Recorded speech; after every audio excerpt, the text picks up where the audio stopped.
देखिए, स्तुति जो है वो महिमा का गुणगान होता है और इसके बिना आपकी भक्ति आगे बढ़ती नहीं। कर्मकांड करने में कोई थोड़ा बहुत आगे पीछे हो जाए तो ये मत सोच लेना कि भगवान नाराज। तो बहुत फैलाव करके ये भी पता नहीं क्या क्या चीजें हम करके असली चीज भूल जाते हैं। असली चीज है आपका मन लगना, आपकी भक्ति परमात्मा में टिक जाए, उसका नाम जपना शुरू करिए।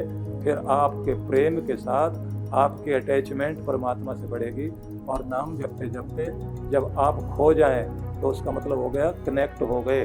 और जब आप कनेक्ट हो गए तो वहाँ से शांति और प्रेम की किरणें भीतर आनी शुरू हो जाएगी, अंदर से आपके प्रेम जागेगा।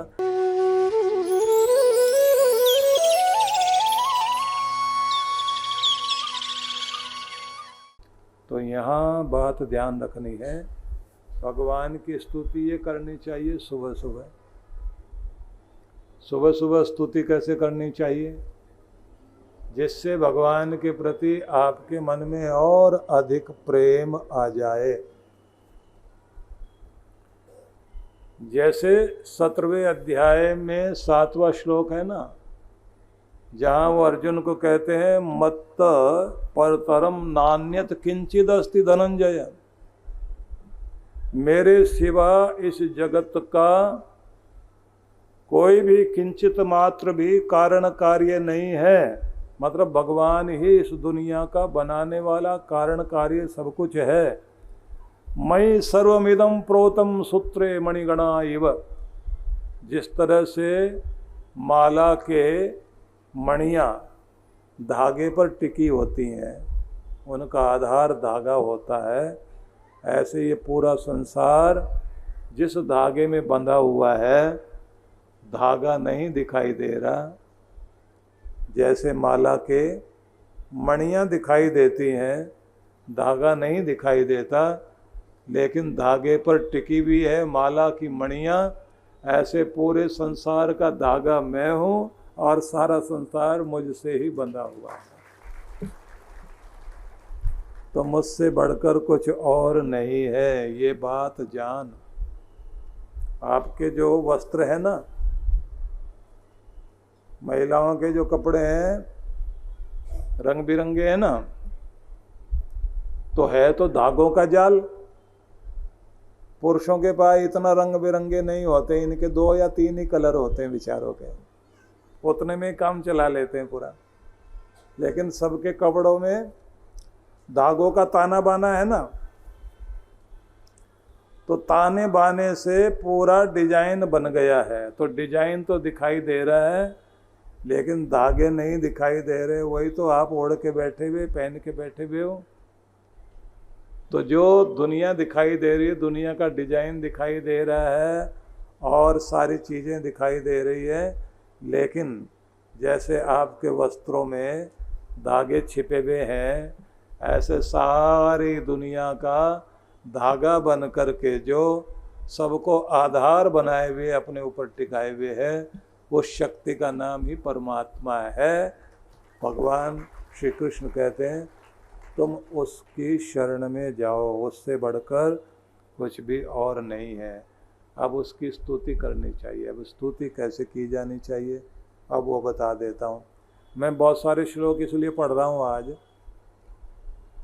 कि जिससे आपको मैंने कहा था ना कि 5-7 तो मैं सुनाऊंगा ना, कम से कम 5 तो चाहिए थे।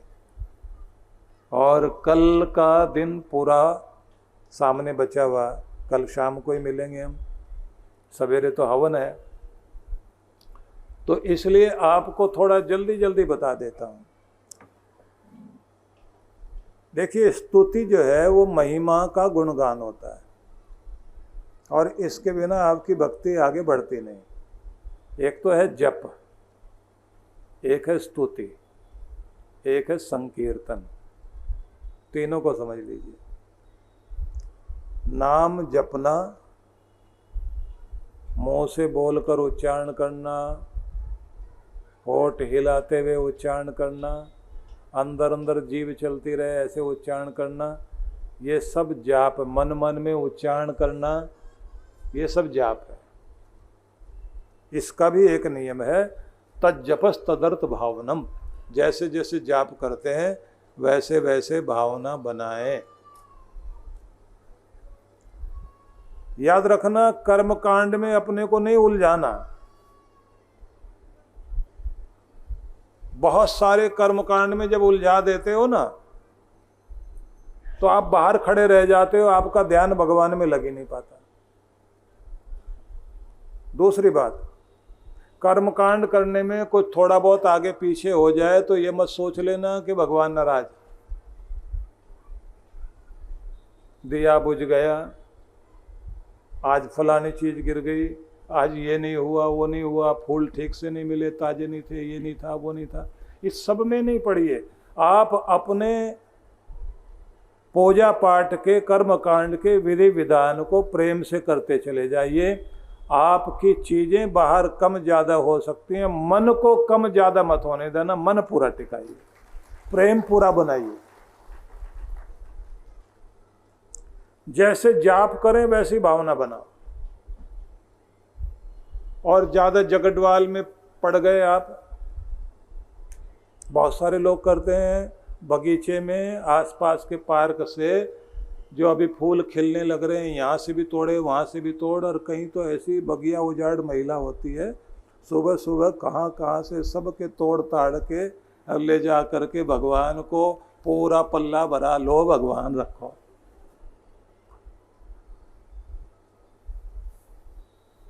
दो फूल भी लेकर जाओ प्यार से, कभी कभी तो अपने आंसुओं के फूल चढ़ा दो। भावना काम करेगी ना भाई, भावना काम करेगी। वो ज्यादा चक्कर में बहुत गड़बड़ होती है। कोई वो हरियाणा का एक चौधरी होटल में चाय पीने चला गया, अब था जल्दी में बेचारा, अब चाय आने में देर हो रही। जब चाय आई तो टेबल पर एक में दूध रखा उसने, एक कटोरी में जो है वो छलनी रखी, एक में जो है वो केतली में गर्म पानी लेके आया, और एक तरफ जो है वो शुगर केन जो है वो रखे हुए। और ऐसे करते करते उसने इतना फैलाव कर दिया। उसके बाद बोला, चौधरी साहब चाय बनाओ क्या? अब बना दे भैया। अब वो चाय छान रहा है, कितनी शुगर डालूं, कितना क्या करूं, इतना सब करते करते काफ़ी टाइम लग गया, बहुत सारे बर्तन फैले हुए। उसके बाद उसके हाथ में कप आया।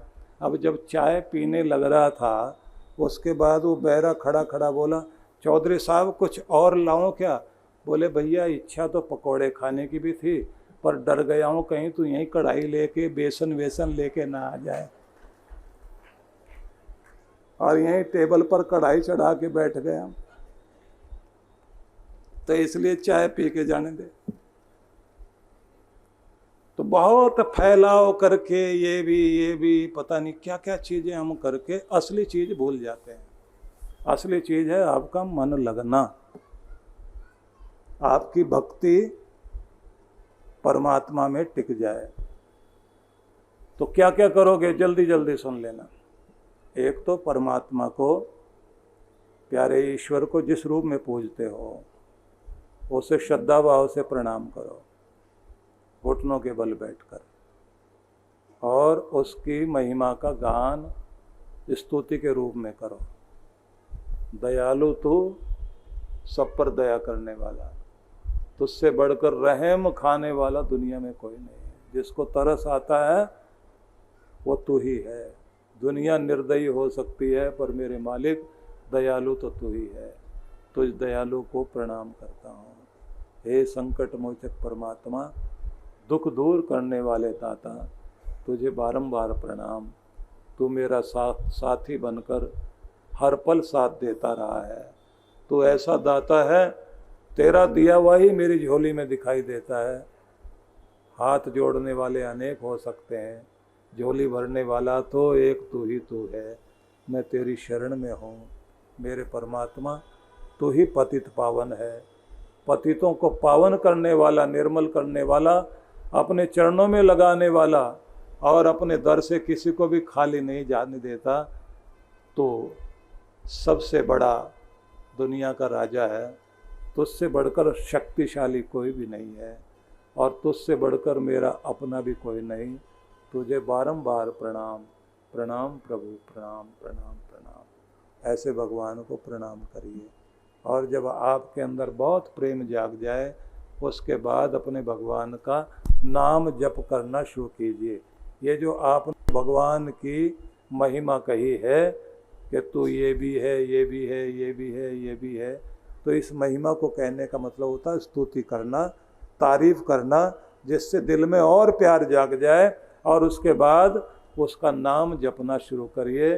फिर आपके प्रेम के साथ आपकी अटैचमेंट परमात्मा से बढ़ेगी और नाम जपते जपते जब आप खो जाएं तो उसका मतलब हो गया कनेक्ट हो गए, और जब आप कनेक्ट हो गए तो वहाँ से शांति और प्रेम की किरणें भीतर आनी शुरू हो जाएगी, अंदर से आपके प्रेम जागेगा।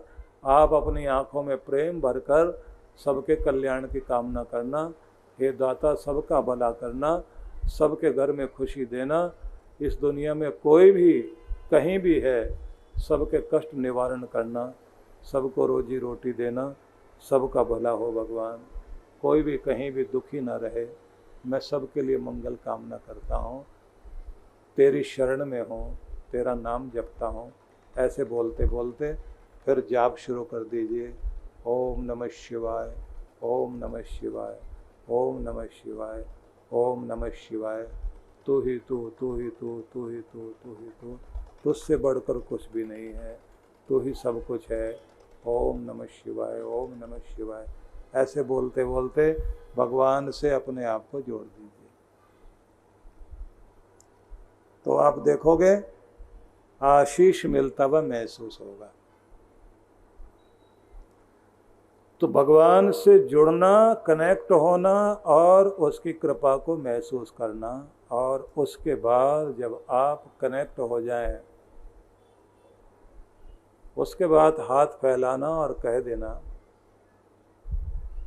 भगवान हर किसी के दर पर मेरे हाथ नहीं फैलते, तेरे दर पर ही हाथ फैलाए हैं, मेहनत की है, बुद्धि भी लगाई, सफलता तो तेरी कृपा से मिलेगी।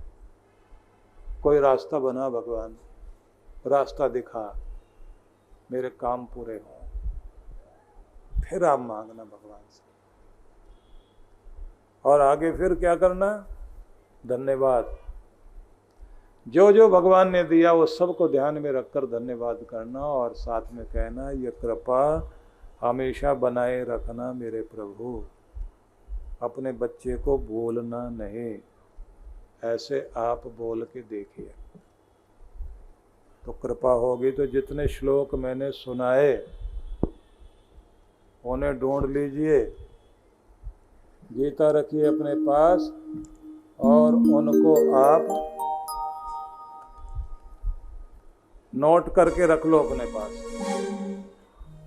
तो ये हो गई सप्त श्लोकी गीता। 7 श्लोक आपको दे रहे हैं। पहला दिया था योगस्थ कुरु कर्माणि संगम त्यक्त्वा धनंजय, ये एक श्लोक था। फिर आपको सुनाया था यत् करोषि यद स्नासि यद जुहोसि ददाति यत्, ये वाला था दूसरा। तीसरा था अनन्यश्चिन्तयन्तो माम ये जना पर्युपासते, और चौथा श्लोक था तस्मात् प्रणम्य प्रणिधाय कायम प्रसादये त्वामहं मीशमिड्यम, और 5वां श्लोक हो गया पितासि लोकस्य चराचरस्य त्वम अस्य पूज्यस्य गुरुर्गरीयान्, ये अगला श्लोक हो गया 5वां। अब 2 कल सुना देंगे आपको। तो 7 आपके पास रहें, इनको आपने जाप करना है और कृपा रहेगी। ये बात जरूर ध्यान रख लीजिए। विषादग्रस्त मोहग्रस्त अर्जुन को विषाद से, दुख से, मोह से निकालने के लिए भगवान ने सर्वशास्त्रमयी 18 अध्यायों की ये दिव्य उपदेश वाली गीता कही थी। इस गीता का प्रत्येक अक्षर मंत्रवत है, प्रत्येक श्लोक अमृत बिंदु है। इसलिए गीता को अमृत सिंधु मानकर आप इसको पढ़ें, पाठ करें, चिंतन करें। जीवन का रक्षा कवच भी यही है। और गीता का फिर पूर्णाहुति श्लोक भी आपको बताएंगे, वो भी सुनाएंगे, एक श्लोक और बताएंगे। तो कल के लिए तैयारी कर लेना, जिससे आपकी गीता समझ लीजिए पूरी हो गई। इसमें से उतने फूल तो आपको मिल गए कि गंगा में जल तो बहुत है, हमारी अंजलि में आता कितना है, वही तो हमारा है। तो अंजलि भरने का मौका आपको मिल रहा है। तो 5 श्लोक तो आपके हो गए, 2 कल आपके और हो जाएंगे। इनका चिंतन मनन पाठ करके देखिए, भगवान की कृपा आपको प्राप्त होगी। तो सभी को बहुत सारा आशीर्वाद, लेकिन साथ साथ ये भी कि जब आप अनन्य चिंतयन्तो माम कहेंगे, अनन्य भाव से जब भगवान का ध्यान जाप करेंगे तो क्या चीज़ आएगी आपको महसूस होगा। भगवान कहते हैं तेरी रक्षा करने के लिए और तुझे देने के लिए मैं हर पल तेरे साथ खड़ा हूँ। इसलिए कहीं पर भी अपने आप को न छोटा समझो, न कमज़ोर समझो, न दीनहीन समझो, न अकेला समझो। भगवान हर पल साथ देने के लिए हैं।